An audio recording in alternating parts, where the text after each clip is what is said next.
that European power. So you either, have the black and red, or the black and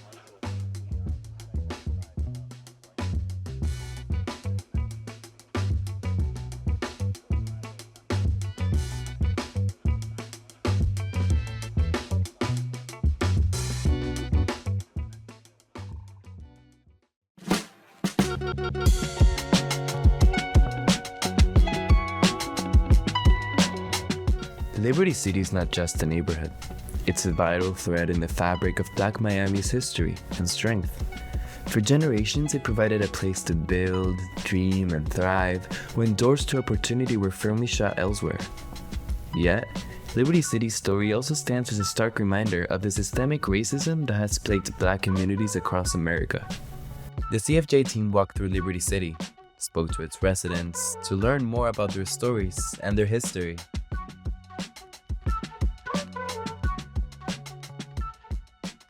Liberty City was a beautiful, beautiful community, a peaceful community, and one that attracted a lot of folks to want to live there.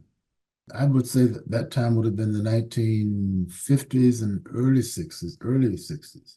And it was the place to be.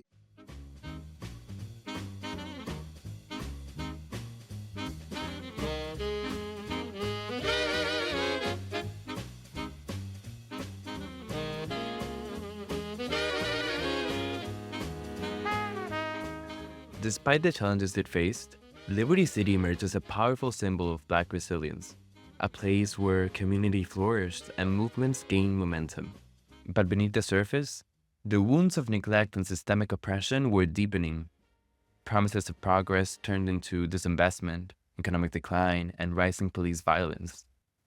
As tensions mounted and opportunities faded, the weight of these injustices could no longer be ignored. When justice was denied one too many times, decades of simmering anger finally erupted. But it was the Black areas of Brownsville and Liberty City in Northwest Dade that suffered the most. Fires were set all along several blocks of 27th Avenue. Businesses were looted. Fire report responding to 10 major calls. Police and reinforcements regained control of the building a few hours later, but not before cars nearby were burned and overturned. Almost simultaneously, violence then broke out. Late 1970s, a number of things happened in Black Miami that incensed that community. One of those was the so-called Trooper Jones case. That was a very, very deep insult to the Black community. At that time, we also had a young Black man named Randy Heath, who stopped in a warehouse area in Hialeah to urinate. His sister was driving him, and a white police officer comes up to him, puts his gun to his head, and tells him, "Don't move." And Randy Heath turned his head, and his brains got blown out. Hialeah Police Department did not prosecute that officer for that. Another stab in the heart. And then McDuffie. The jury in Tampa got that case that Saturday afternoon, all white, all male jury. They were not out 3 hours before that jury came back in. Not guilty, not guilty. All 5 officers, they dropped charges against one of them, not guilty. Listen, it was not the McDuffie killing, which was so exquisitely described in a perverse way in the media, that caused that riot. It was the fact that the white officers who did that to Arthur McDuffie got away with it by an all-white jury. Former Sergeant Ira Diggs, not guilty of 2 counts of manslaughter, not guilty of aggravated battery, tampering with evidence, and accessory after the fact. Alex Marrero, cleared of second-degree murder, acquitted of manslaughter, and not guilty of tampering with evidence. Not guilty verdicts for former Metro Sergeant Herb Evans on charges of tampering with evidence and accessory after the fact.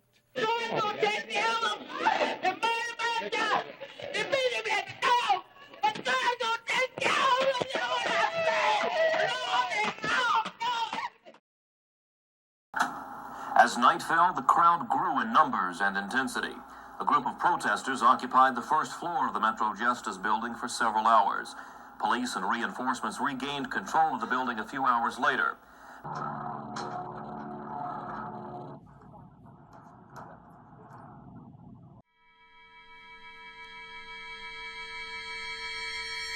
Why would they tear down their own community? Because they own very little of that community. We don't own the land that we live on. We don't own the land that our businesses exist on. So they didn't burn down their own community. Their own community had very few stores to be burned down.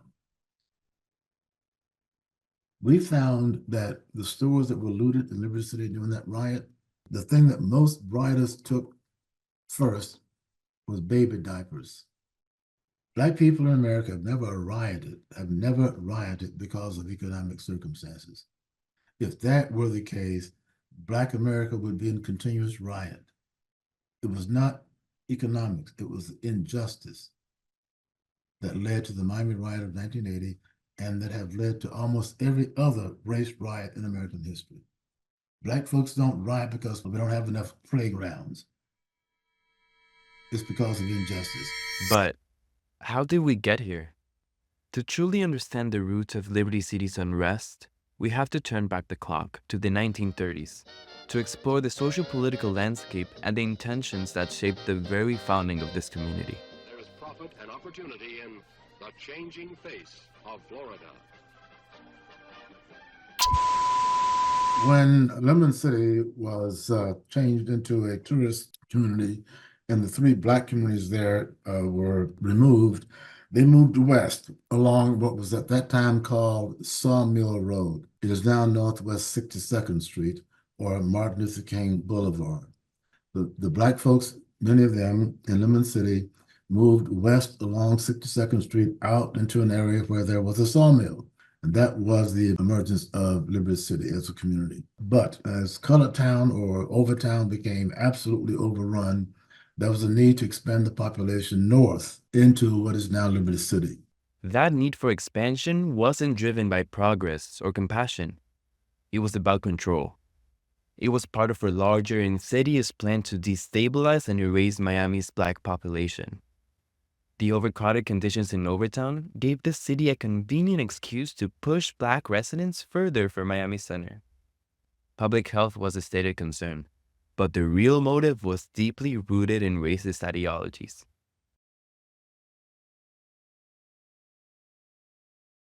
New Deal programs intended to stabilize housing were twisted to reinforce racial divides. The Homeowners Loan Corporation created security maps that arbitrarily marked majority Black neighborhoods in Miami as hazardous, deliberately blocking them from investment.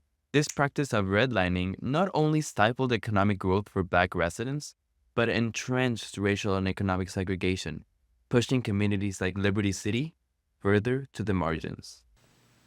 Upon establishment of the Slum Clearance Authority, it will be necessary for them to pick out certain critical areas to begin this important program. And Simultaneously, in 1936, Miami city planners devised what they openly called the Black removal process.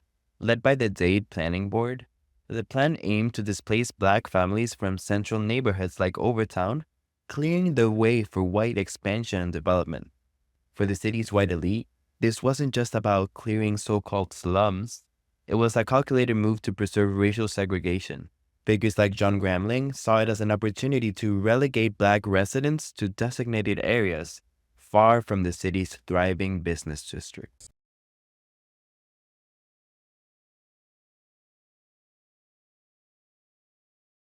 So, with the backing of the Southern Housing Corporation, Liberty City was proposed as a model public housing project. While it was framed as an improvement in living conditions, the real intent was containment.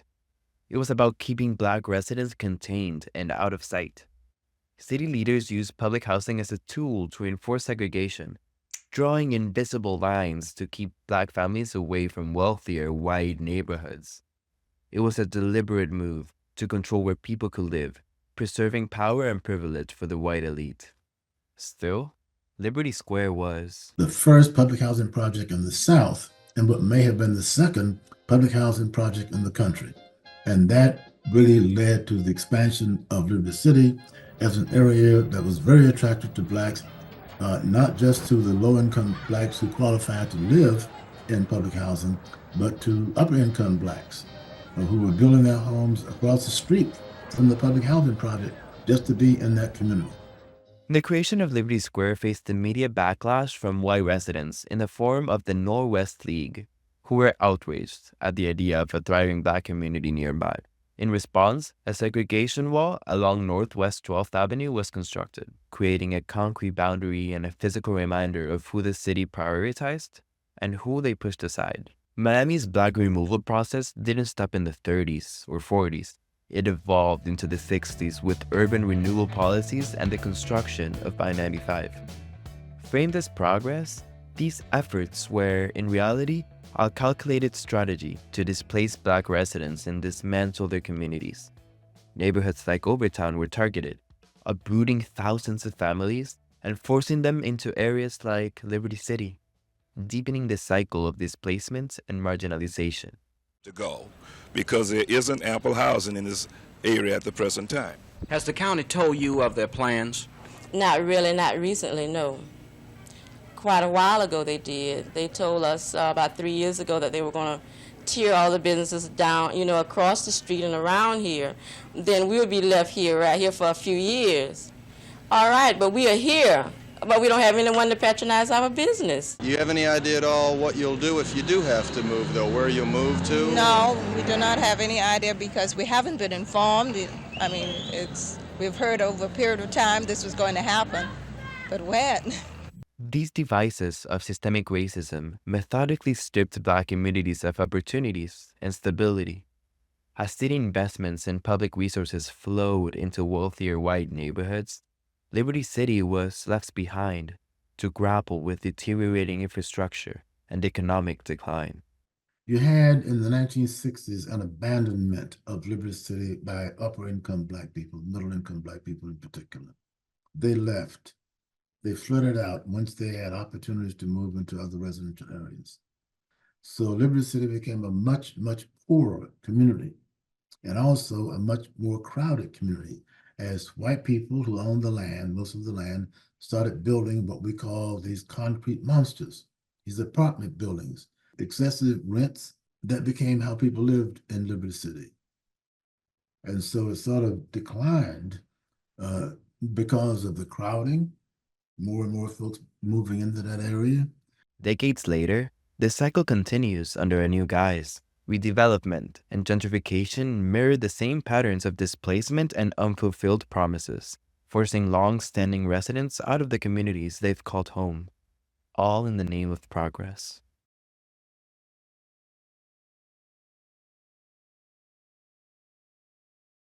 I think housing is the biggest threat to us. For sure, our ability to live here. Miami-Dade County has had record loss in every district of Black folks. Black people have left. There's been a record loss, not a record gain of Black people in the districts across Miami-Dade County. And so I think we should really be concerned about the Black population in Miami-Dade County and it really been shrinking. And it's shrinking right before our eyes because people can't live here, people can't work here. Working class people are smart. And they're not buying what is being told, because every day we see buildings going up in Miami-Dade County. We see lots of development, but what we do notice is that as much as development, new buildings, new high rises, there still seems to not be housing for people who work here, who live here, who are trying to raise their kids. And so we actually need people to get in a fight to raise those alarms, to raise those contradictions, to say, hey, this doesn't make sense. That Florida doesn't even have a $15 minimum wage yet, but people have to pay $2,000 for inefficiency. It actually isn't fair. It's unjust. Yeah, it's a whole bunch of abandoned buildings on this street now. Nobody can afford to keep them up. And it seems like all the liens and fines and tax things have fallen heavy on people, so they can't even get their business going.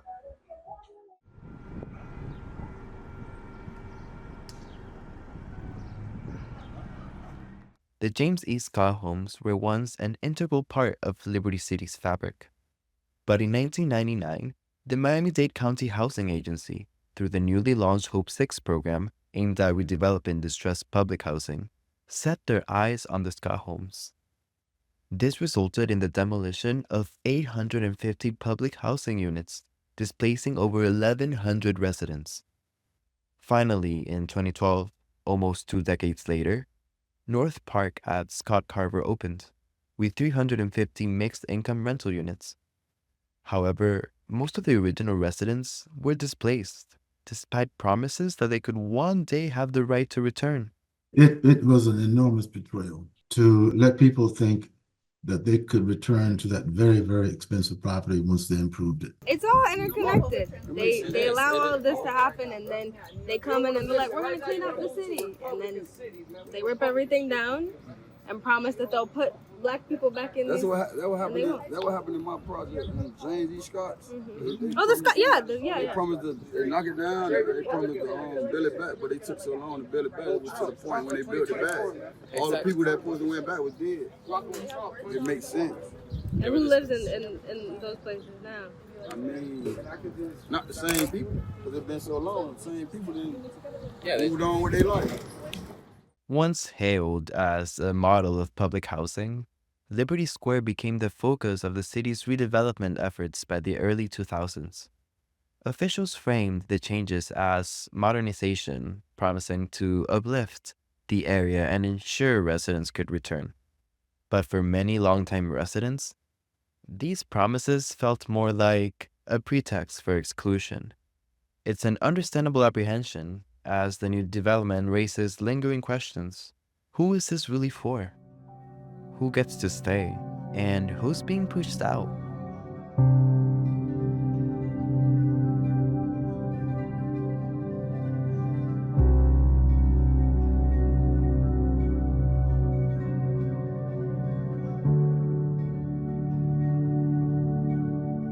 All right, my name is Vari. I grew up in Liberty City, born and raised.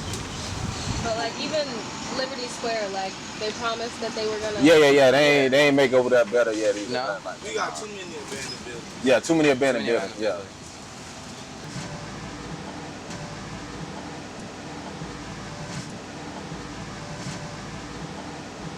Nah, they trying to kick us out. They trying to kick us out, and the wealthy people buy all the black neighborhoods. They'll push us out. Nah, I ain't worried about them pushing me out, cause I'm gonna push their ass out. Yeah. Nah, they ain't gonna push me out. They gotta get my improvement. In a way, it is scary because you never know. Yeah, you never know. Yeah. You can't prevent it. Our fishing spot I used to go to, I could fish there all day, but now it's a sign that say no fishing. And that sign was never there, but now they made a condo building. I know that's the money. So now the people who got the money, they don't want nobody that don't stay in the area coming by their cars and their house and shit like that. That's insane. The government fishing. Even when the police came, when I was fishing over there one day, they came.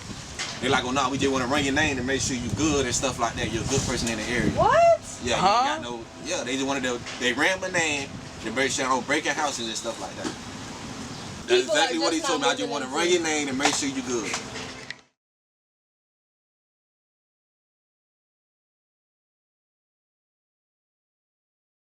I've been here in Liberty City for 36 years. And through the years, I've seen a big change in the street. And people who in Liberty City today, they living on the edge. You might go outside today and find somebody sleeping in the street. Many people just push that aside, put that in the middle. And when I think about it, it helped me out. I was homeless. As you see, gentrification, a lot of new faces around here, and nobody around here owns much of it. Now, there's a lot of changes over here, dramatically. You know, because my grandmother grew up in it, and, you know, her mother, my mother, and, you know, all of us grew up over. That's where we were basically rooted from. Whether it's being changed into structure or buildings that they're abandoning around here, or people that owned and died and left them to their families and they done nothing with them. And that's what happened in a lot of these situations. They're just sitting here. As Liberty City faces new waves of redevelopment, it isn't just traditional gentrification posing a threat. Climate change is now part of the equation. Developers are capitalizing on Liberty City's elevated land, marketing it as prime real estate safe from flooding. This is climate gentrification, a modern twist on an old story of erasure and exclusion. Liberty City is one of the areas that is very endangered by gentrification. You know why? Liberty City doesn't flood. It's high ground. Climate change is real. And so we really need to get in front of what will allow for Black people or even Miami to still exist, right? And so the changes that need to be made in terms of where we're building, how we're building, and how we're going to help people who already have property, what infrastructure is needed in Miami to support those families as well. So I absolutely think that climate gentrification and investors not losing on their properties by flooding, et cetera, I think it's one part of it. I think the second part of it is that you see a return where folks really started to move out to suburbia. You're now seeing a big wave of people who actually want to return to the city, people who want to have a walking community, not have to have a car. But even in the face of displacement and uncertainty, hope isn't gone. There are those in Liberty City and beyond who continue to fight for their community, to challenge the injustices, and hold the city accountable. Among these groups is the CFJ community partner, Miami Worker Center. My name is Sandra Dennis. I'm the executive director of the Miami Worker Center. We build power with tenants, workers, majority women, to get the rights, respect, and resources they deserve in Miami-Dade County. So the Miami Worker Center has two active campaigns, one being a Right to Counsel and the other being a Domestic Worker Bill of Rights. The Right to Counsel is a campaign to allow for tenants experiencing evictions, and Miami currently has high rates of evictions to get access to an attorney. Right now, almost 90% of landlords have an attorney when they're going to court.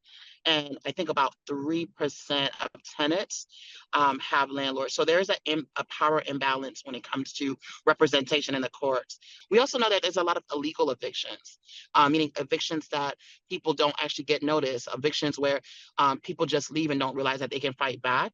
And so we actually want to, again, a way to slow down evictions is to get attorneys to the table. And so the question for us that we would like to raise is, why is the city, why is the county negotiating in favor of developers and not our people? Our elected officials often are not siding or not prioritizing the needs of the tenants or their residents, but are, siding with corporate interest, quite frankly. It's not that these places weren't desirable. It was that the people weren't desirable. It was Black people. People don't want to be with they don't like Black people. And so once Black people are pushed out, then all of a sudden it's desirable. So I'm just like, it's actually the same place, it's just without the same people. So it's actually Black folks that you're saying are undesirable. The other thing I will say is that there are places that it is because of Black culture, it is because of Black people and the legacy of these places that has allowed for these communities to really be attractive to other folks. And the question that I like to return is like, so do folks believe the culture will remain if the people don't? Just next door in neighboring Brownsville, the Hampton House became a cornerstone of Black excellence and cultural pride. More than just a hotel, it was a vibrant hub where legends, activists, and community leaders gathered to chart a course towards justice. It was here that figures like Martin Luther King Jr. and Muhammad Ali found not only rest, but a space for resistance, where the vision of a more equitable future was not just imagined, but actively pursued. It would come to Hampton House in 1961. So it's full run, also listed in the Green Book. It's from 1954 to 1976. Of course, it's history. I mean, we live in a very challenging state here in Florida, where a lot of studies are being taken away, where these type of things, these type of history, especially when it concerns African Americans, are not being taught in schools anymore, that kids have to now come to the museum in order to get that. So just imagine if it wasn't here. Just imagine they're not able to see these pictures. You know, a lot of these kids don't know who these people are, but if they come, at least a name will maybe resonate. A picture will resonate.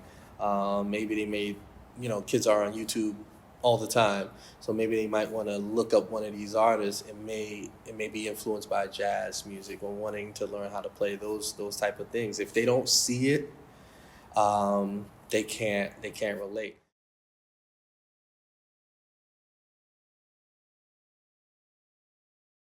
Just those things of bringing that back, bringing the Hampton House back to its glory days. If I had to sum it up. If you live in Miami, they gotta wake up. They gotta have more unity. Instead of the environment they have with certain people, they push them aside. They're on the back burner. My hopes for the future is that we can live in a Miami-Dade County where people can have one job and take care of themselves and their families. So I see a society where we appreciate each other's similarities and differences, and we celebrate them. I see working class people making a living wage.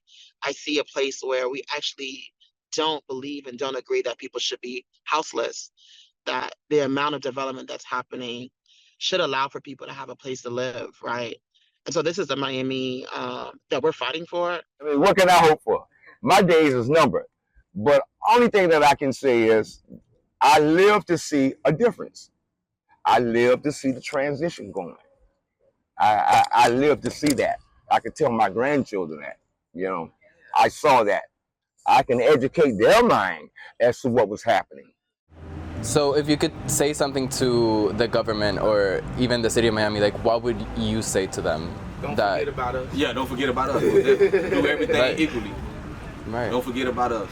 Because we've been here before, them other people.